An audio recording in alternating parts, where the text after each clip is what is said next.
from Colombia. Beautiful, beautiful.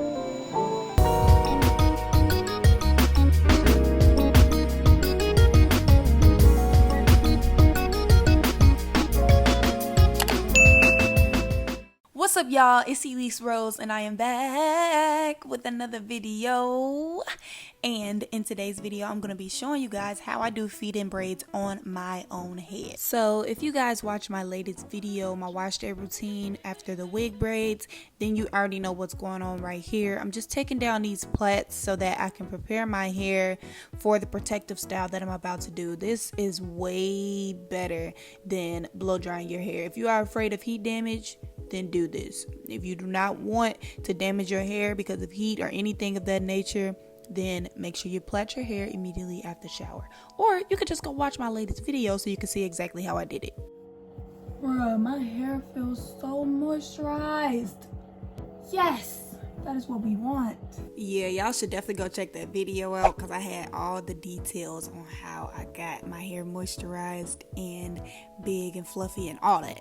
But anyway, all the products that I'm using in this video will be linked down in the description box down below. I'm starting off with some Shine & Gem, the green bottle to be exact, because y'all, ever since I discovered this Shine & Gem, my hair has been thanking me, okay? Because my hair is so thick, so any other product, any other Shine & Gem, any other like jam does not work on my hair. It does not slick it down, especially if the style requires it to be sleek. Anyways, I'm just going to use some hair clips and this rat tail comb and just try to define my part as much as possible. It is hard to part your own hair on your own head and all that, I understand, but if you have mirrors, like I've stated before in previous videos, and if you just have patience, then you will be able to part your hair and just get it to look like you've been to the salon and somebody at the salon did it, when really you did it, okay? But yeah, so I'm just going to make sure my part is nice and even down the middle, and then I'm going to move on to my individual parts. So I'm doing 8 braids total and 4 on each side. So for the left side, it's going to be 4 individual braids, right side is going to be 4 individual braids, and how I split it up to make sure that the parts are even and nice and crisp is I make sure that I part it in half. So for the 4 on the right side, I'm going to part that in half and then make sure I make 2 parts, and then it gives me 2 braids. I really hope that made sense, y'all, because I'm trying to explain this in the best way possible. I'm more of a visual learner, so I'm trying to just, let y'all see the video. But I do want to explain for those who have a hard time understanding. So yeah, I just split it up in the middle, and then I made 2 individual braids right there on that side, and then on the other 2 sides I made 2 more braids. Okay, I hope that made sense. It's like I'm doing 4 sets of 2 braids. Yep, that made sense. Hopefully that was clear. So after I have finished parting the sections, I'm going to do like a rough draft type of braid. I don't like to go straight in and do the style because I don't know if my parts are going to be as neat and as crisp and as straight as I need them to be. So I just do like this rough draft, and kind of similar to pre-parting your hair. So yeah, that's what I like to do, and I just like to make this process a little bit easier because when I do this, I'm able to see how my parts are looking and then go from there. So I have finally got one side of my hair done, and y'all, like I said before, the mirror is my bestest friend in the whole entire world, okay? I do not play about having this mirror on deck. And y'all, I also had to put on my glasses just to make sure I'm seeing things correctly. And as you guys can see, I have both sides of my hair now pre-parted and pre-braided. So yeah, glasses, the mirror, everything I need to see is essential. So I'm going to be using this shea butter as my moisturizer versus using like a cream, which will water my hair down and then just literally defeat the purpose of me even having my hair in the blown out state at the beginning. So I'm just going to use a butter, and that will give me much moisture as well, so don't worry about your hair being dry. So after I have finished taking down this braid right here, I'm going to use that Shine & Gem again, and I'm going to be using this Shine & Gem throughout the entire process, by the way, because I want my parts to be defined. I want my hair to be looking sleek. So yeah, that was a quick disclaimer. So I'm going to use that shine and gem and then make sure I use the end of the rat tail comb to get my part nice and defined. And then I'm going to go in with that shea butter again, and I'm going to be using the shea butter as well throughout this video because I want my hair to be moisturized. I'm going to have this in a protective style for about a week or so, a week and a half. I don't be liking to do my hair, y'all should know that by now, so I try to keep it in my protective styles as long as I can. So here we go, time to explain what I'm doing. So I'm going to make sure, the first things first, I take that shine and gem at the top of my braid, and then I take 3 pieces of hair and then do a regular French braid up against the scalp. And I do this for a little while before I realized that I was not feeding in the hair, so don't mind that. But either way is good because it's a feed-in braid, so you don't really have to start feeding in right away. You can go down as much as you want to, or you can start feeding in right away. It really depends on how you want your braid to look.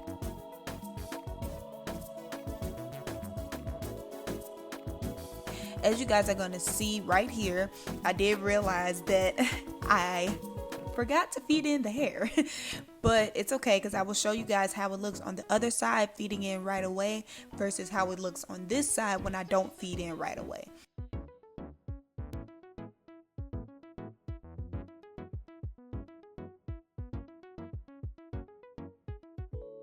So right here, I'm just showing you guys one more time. You want to feed it in right under that index finger and then just keep on braiding it down like it's a regular French braid. So if you guys have seen my knotless braids tutorials that I've done on my channel, I've done like 2 so far, then you would know how I teach to feed in your braids. It's really simple, but the only difference between this one and the knotless braids is it's a braid to the scalp versus just a regular, braid down.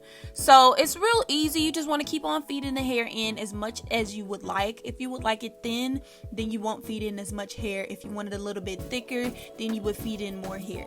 But yeah, so for me, I just turn it around as I'm getting closer to the end, and then I just keep on braiding down like a regular braid now versus braiding to the scalp. So I hope that makes sense to you guys. I feel like this visual is pretty self-explanatory. So then I just keep on braiding all the way down, and then I'm going to show you guys how I wrap the end around. So I just make it like a loop, like it's a shoestring, and then I pull it on through. And I'm going to show that again as well so you guys can see.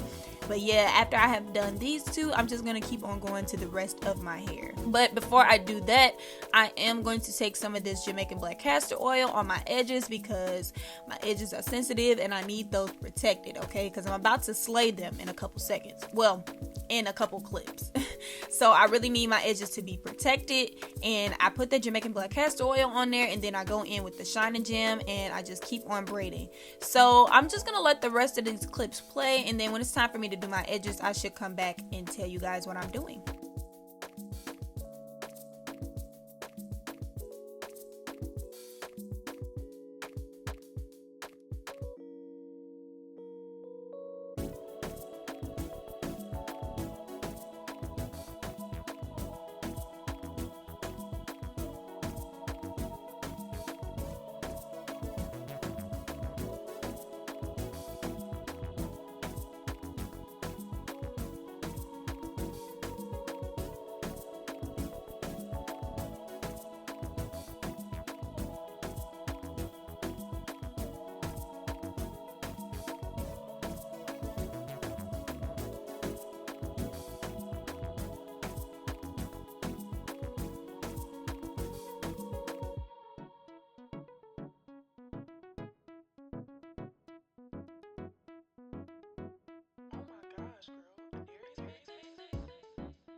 Alright y'all, so here I am 8 braids later. After finishing all of those braids, I am going to just smooth in the hair that's by the parts using some more of that shining gem and just get it really sleek.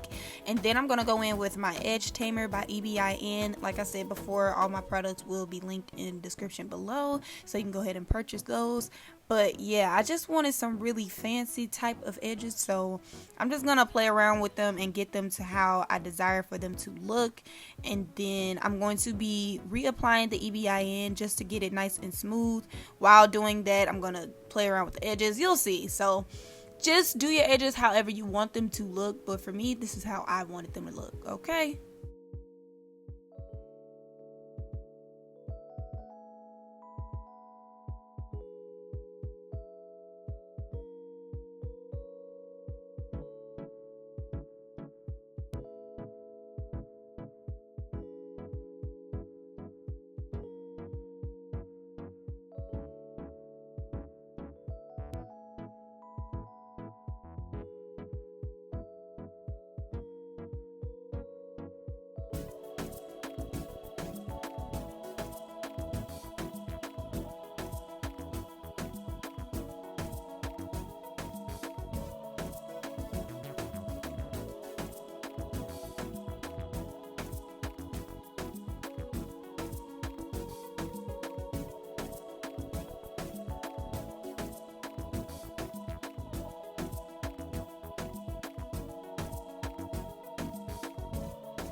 So after I have gotten my edges to look how I desire for them to look, I'm going to take some of this mousse, which was actually my first time using it, and y'all, this mousse is the truth. Okay, look at how it just came out there all foamy. I love thick mousse because it feels so good when you put it on your scalp. Oh my gosh.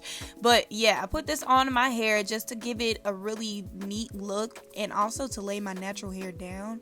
So when I put it on the braids and on my hair and then I just let it sit there with the do-rag on, it's going to give it a nice fresh look. So you don't want to skip this step. This is crucial to having your hair looking like you went to the shop but you didn't. You did it yourself. So after I have applied the mousse and the do-rag, I'm just going to take some hot steaming water, and I used a cup this time, but you can use a pot or one of those little kettle tools, whatever works best for you. I've used a pot before in my other videos, but I'm using a cup this time, and I'm just gonna dip the ends of my hair in that hot water, and this is just gonna seal the style and seal your ends and keep it from looking all raggedy and rusty. So this is me the following day, and I'm just going to reveal how my hairstyle is looking. Yes, nice and fleek like I knew it was gonna look. But yes, this is how you should be looking after you followed all those steps and followed this whole process. This is how you should look. Not with my face, but yeah, with this hairstyle. But yeah, I really hope you guys enjoyed this video, and thanks for watching. Stay tuned for more. I'll see you later.